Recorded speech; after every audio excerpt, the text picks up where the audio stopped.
Welcome students. अपन ने जो 6 number की प्रॉब्लम थी उसमें यहाँ तक निकाल लिया था इसको। जो कंपन फलन था हमारे पास ये आ गया था। ठीक है, कंपन फलन में दो चीज थी, एक तो ए है और एक ओमेगा है, जो कि दोनों चेंज हो रही थी। क्योंकि जैसे कि एक वृत्तीय झिल्ली है, उस वृत्तीय झिल्ली पर आपने कंपन कराया, हथौड़ा दिया, तो वो कंपन कर रहे हैं, तो सभी के जो आयाम है वो समान नहीं है। तो कंपनों के आयाम वो n की वैल्यू के आधार पर क्या होंगे, चेंज होंगे कंपनों के आयाम। ठीक है, और इसके साथ साथ जो फ्रीक्वेंसी होगी, ये वाले अणु हैं वो फास्टली कर रहे होंगे, यहाँ पर कम कर रहे होंगे इस तरह से, और पर्दी वाले जो हैं वो बिल्कुल जीरो फ्रीक्वेंसी के साथ क्या कर रहे होंगे, कंपन, यानी कर ही नहीं रहे होंगे। यानी कि कंपनों की, संभावित कंपनों की आवृत्ति, कंपनों की कोणीय आवृत्ति या फिर आवृत्ति अपन इसको लिख सकते हैं। अब दोनों की जो वैल्यू है हमें इवैल्यूएट करनी है, यहाँ पर ज्ञात करनी है, इसको भी निकालना है और इसको भी निकालना है। कैसे निकालेंगे, देखो फर्स्ट बाउंड्री कंडीशन थी हमारी, चूंकि psi rho t equal to 0 जब रो इक्वल टू कितना है, ए है। मतलब जो भी हमने वृत्तीय झिल्ली ली थी, इस वृत्तीय झिल्ली पर अगर हम रो इक्वल टू कितना हो जाएगा, ए, क्योंकि उसकी रेडियस हम कितनी ले रहे थे, ए ले रहे थे, तो साई रूटी का मान 0 था, रो इक्वल टू ए पर। तो इक्वेशन जो भी आपने दे रखी है इसको, इक्वेशन नंबर ए से, ए नॉर्मली ऐसे लिख रहे हैं, समीकरण ए से, तो समीकरण ए से कितना हो जाएगा, इसकी वैल्यू हमने 0 रख दी, equal to n equal to 1 to infinite. ठीक है, और इसमें rho equal to A put करना है। ठीक है, A N J 0 omega N upon में V, rho equal to A put कर दिया, और कॉस ओमेगा एन टी, ये हो जाएगा। अब ये 0 किसमें पुट करने पर आने, किसमें, रो इक्वल टू ए पुट करने पर आ रहा है, इस वाली टर्म में। तो इसलिए अपन इम्प्लाइज करके लिख सकते हैं कि जो J0 omega N upon V into A, इसका मान कितने के बराबर होना चाहिए, 0 के बराबर होना चाहिए।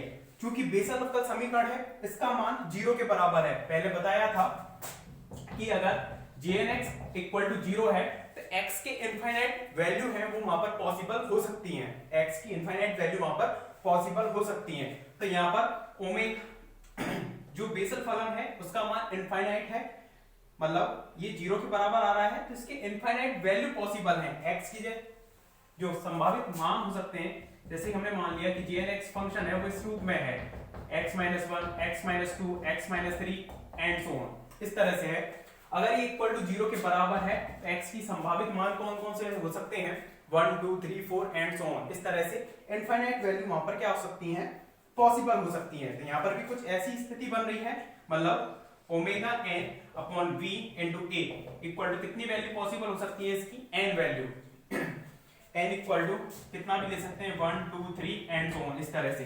तो यदि 1 पर हम देखें तो omega 1 upon we into a equal to gamma 1 हो जाएगा। ठीक है, इसी तरह से ओमेगा एन इक्वल टू 2 पर अगर हम देखें तो वी इक्वल टू गामा 2 हो जाएगा। इसी तरह से ओमेगा 3 अपॉन में वी इक्वल टू कितना हो जाएगा, गामा 3 हो जाएगा। इस तरह से लगातार जो हमें फ्रीक्वेंसी है, ये कोणीय आवृत्ति है, वो मिलती हुई जाएंगी। तो ओमेगा 1 है वो कितने के बराबर आ जाएगा, यहाँ पर v ऊपर आ जाएगा और नीचे a आ जाएगा। ठीक है, गामा 1। ठीक है, ओमेगा 2 है वो कितना आ जाएगा, v अपॉन में a गामा 2। इसी तरह से ओमेगा 3 आ जाएगा v बाई a गामा 3, इस तरह से। और गामा 1 गामा 2 गामा 3 क्या है, इस बेसल अवकल समीकरण के हल हैं, जो कि अनंत मान पॉसिबल हो सकते हैं। इनकी वैल्यूज लिखना चाहो तो लिख सकते हो, नहीं है पर ही छोड़ सकते हो। इसकी वैल्यू होती है लगभग 2.404 ओमेगा 2 है, इसकी वैल्यू हो जाएगी यहाँ पर v upon a gamma 5.5 something होती है इसकी। ठीक है, और ओमेगा 3 v बाई a इसकी आएगी 6 पॉइंट समथिंग आती है, एग्जैक्ट बताता हूं मैं आपको, 5.5 इसकी है 5.520 और ये है 8.653 है, 8.653। ठीक है, इतनी वैल्यू इसकी क्या हो जाएगी, पॉसिबल। आगे और भी निकाल सकते हैं, तो अगर वैल्यू याद है तो रख सकते हो, नहीं तो नॉर्मली गामा 1 गामा 2 गामा 3 ऐसे करके आप छोड़ सकते हो, क्योंकि जो बेसल अवकल समीकरण है वो आपके सिलेबस में है नहीं, तो इसलिए यहां तक भी छोड़ना चाहो तो छोड़ सकते हो। तो लिखना है इसमें, यहां तक लिख लिया था आपने, उसके बाद 1 पॉइंट करके इसको लिख दो।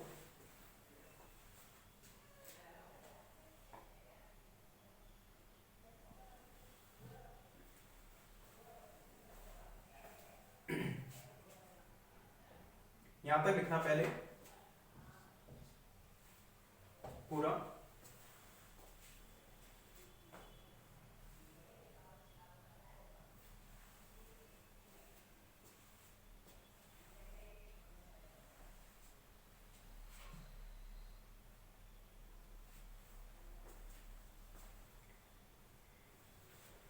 यहां तक लिखने के बाद उसमें आगे लिखना, चूंकि बेसल अवकल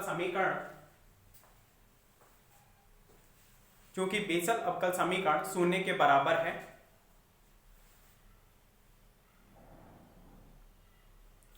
चूंकि बेसल अवकल समीकरण शून्य के बराबर है,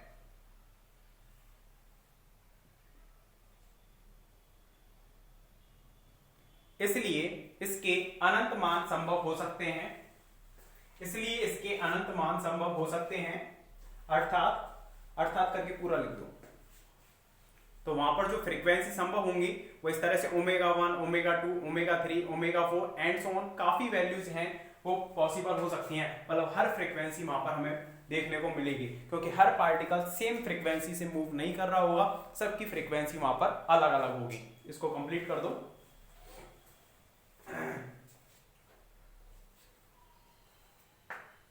ये तो पहले बना लिया था आपने।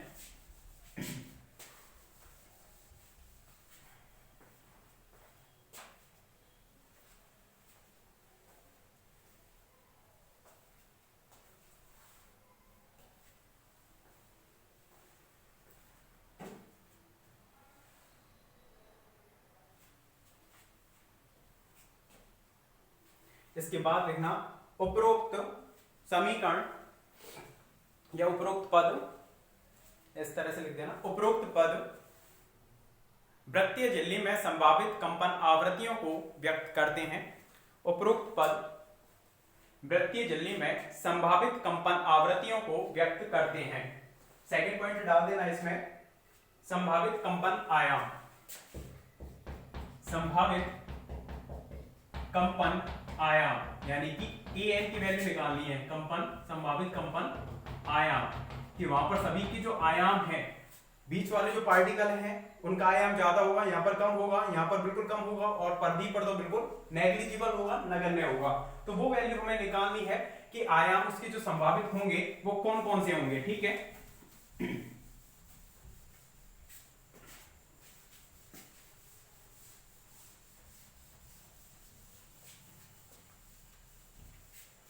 देखो तो संभावित कंपन आयाम निकालने के लिए जो सेकंड बाउंड्री कंडीशन थी, चूंकि t इक्वल टू 0 पर जो साई रो टी की वैल्यू थी वो कितनी थी, साई नॉट रो इतनी थी, सेकंड बाउंड्री कंडीशन थी। तो समीकरण ए से जो भी आपने डाल रखा है, समीकरण ए से कितना हो जाएगा, साई रो टी के स्थान पर साई नॉट रो रख देंगे। ठीक है, जब t इक्वल टू इसमें 0 पुट करेंगे, तो t इक्वल टू 0 पुट करने पर n equal to 1 to infinite an J0 omega n upon में v इंटू रो।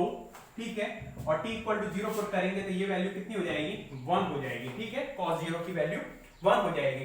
अब यहां पर से हमें इसको an को निकालना है, लेकिन an तो किसके अंदर आ रहा है, समीकरण के अंदर। जैसे पहले आ रहा था कांस्टेंट को हम जब निकाल देते तो pnx आ रहा था, तो pn डैश x का मल्टीप्लाई दोनों तरफ करके इंटीग्रेशन कर दिया -1 से 1। डिराक डेल्टा फलन बन रहा था तो उस तरह से कर लिया हमने। अब यहाँ पर बेसल फलन बन रहा है, तो बेसल फलन का लांबिकता गुणधर्म हमें यहाँ पर याद रखना होगा, उसके जरिए हम यहाँ पर an को फिल कर सकते हैं। क्योंकि बेसल के लांबिकता गुणधर्म से, बेसल के लांबिकता गुणधर्म से क्या होगा, बेसल का लांबिकता गुणधर्म देखो कि 0 से a, जो वृत्तीय झिल्ली है उसकी रेडियस 0 से a हो सकती है, तो 0 से a लिमिट x, यहां पर आएगा jn अल्फा x, यहां पर आएगा jn बीटा x dx। अगर इस फॉर्म में अगर है तो उसकी जो वैल्यू होगी वो कितनी आएगी, जो अपर लिमिट है उसका स्क्वायर अपॉन 2। ठीक है, jn है तो यहां पर कितना आएगा जे एन प्लस वन का square, A square upon two J N plus one, N है तो एन प्लस वन, जीरो है तो वन, एक अधिक होकर आएगा और उसका स्क्वायर। यहां पर आ जाएगा अल्फा, एक्स के स्थान पर आ जाएगा ए, और डेल क्रॉनिकल डेल्टा है वो काम करेगा अल्फा और बीटा की वैल्यू पर। थोड़ा अटपटा सा है लेकिन सिंपल है। देखो कि जीरो से ए पे इंटीग्रेशन हो रहा है, जैसे कि हमने पीएल लांबिकता गुणधर्म पढ़ा था, P L x P L dash x dx minus one to one, तो ये कितने के बराबर था, 2/2l plus one del L L dash, इनको बोल रहे थे हम लांबिकता गुणधर्म। इसी तरह से बेसल का जो लांबिकता गुणधर्म होगा एक्स जीएन अल्फा और बीटा, ये दोनों डिफरेंट है तो इन पर क्रोनिकल काम कर रहा है। जैसे यहाँ एल और एल डैश पर काम करता था, यहाँ पर किस पर काम कर रहा है वो, अल्फा और बीटा पर। ठीक है, तो X GN alpha X GN beta X DX equal to कितना हो जाएगा, A square upon two J N plus one का स्क्वायर,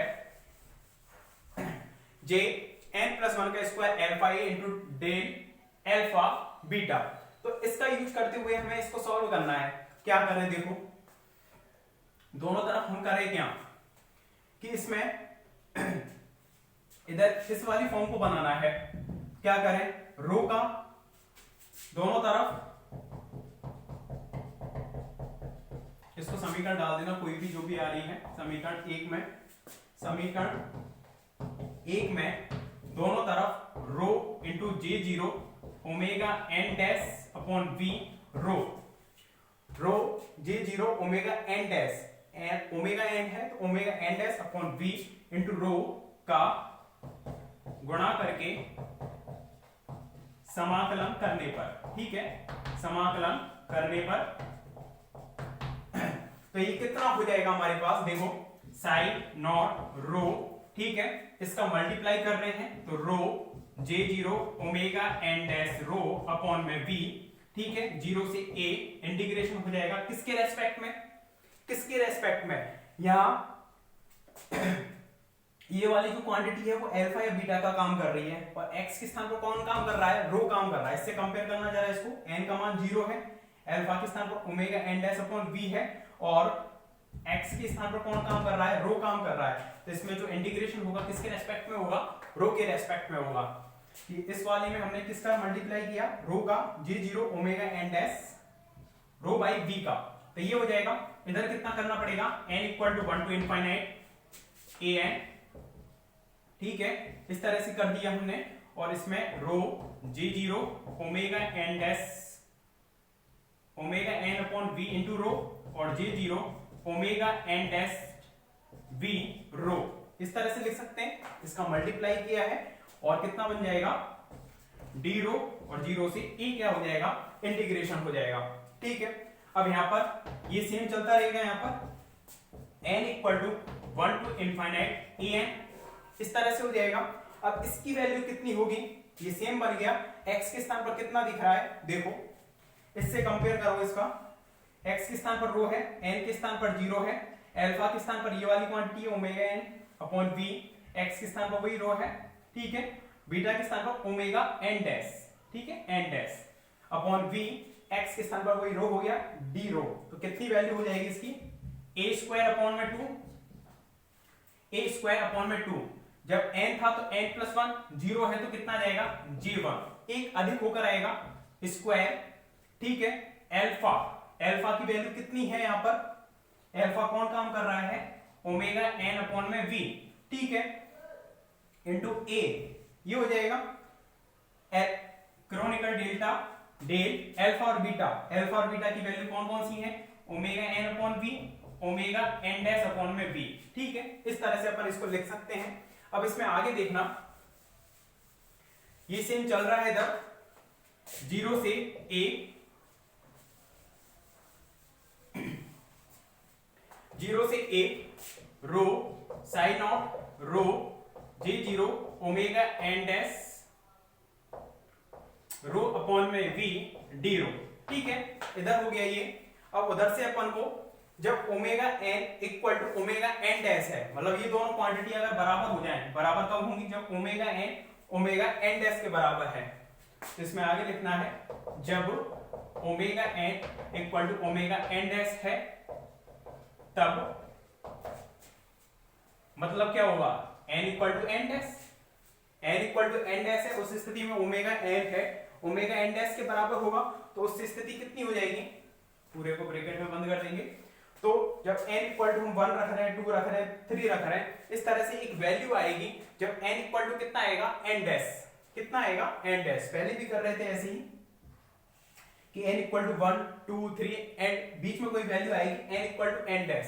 ऐसे लिख दो कि जब n equal to n dash होगा तब omega n dash equal to omega n होगा, अर्थात omega n upon v, omega n dash upon में v इक्वल टू कितना हो जाएगा 1। तो दोनों ही क्वांटिटी नीचे जो लगी रहती है बराबर हो तो उसकी वैल्यू कितनी हो जाती है, क्रॉनिकर की 1 हो जाती है। ठीक है, तो इसमें n equal to n dash है, इसमें हमने n equal to n dash ही पुट कर दिया, यानी कि n डैश रख दो और n डैश के स्थान पर n ही लिख दिया। नोटेशन है, दोनों ही बराबर है, तो n से रिप्रेजेंट कर दिया। यहां पर कितना हो जाएगा, जब इसको ओपन करेंगे तो an, ठीक है, a स्क्वायर अपॉन में 2 j1 का स्क्वायर ओमेगा n अपॉन में v इंटू a, और उसकी वैल्यू कितनी हो जाएगी, 1 हो जाएगी। तो यहां से कौन निकल गया, an। तो an इक्वल टू कितना आ जाएगा हमारे पास, 0 से a rho sine not rho j0 omega n rho upon में v d रो। ठीक है, इतना आ गया, और नीचे आ जाएगा कौन, a स्क्वायर अपॉन में 2 j1 का square omega n v into a। ये किसकी वैल्यू आ जाएगी, संभावित कंपन आयामों की। करें कंप्लीट इसको।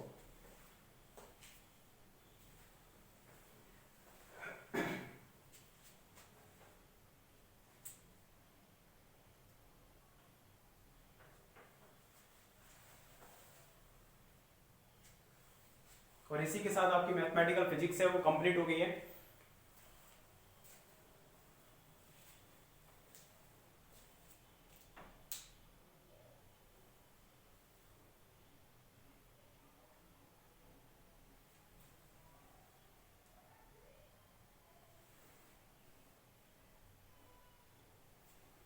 ठीक है, तो संभावित कंपन आवृत्तियां होंगी, अलग अलग होंगी, omega 1 omega 2 omega 3 and so on. इसी तरह से जो आयाम है वो किस पर डिपेंड कर रहे हैं, n की वैल्यू पर, कि यहाँ पर यदि हमने a1 a2 a3 इस तरह से निकालना है तो उसके संगत कौन चेंज होगा, ओमेगा 1 ओमेगा 2 ओमेगा 3।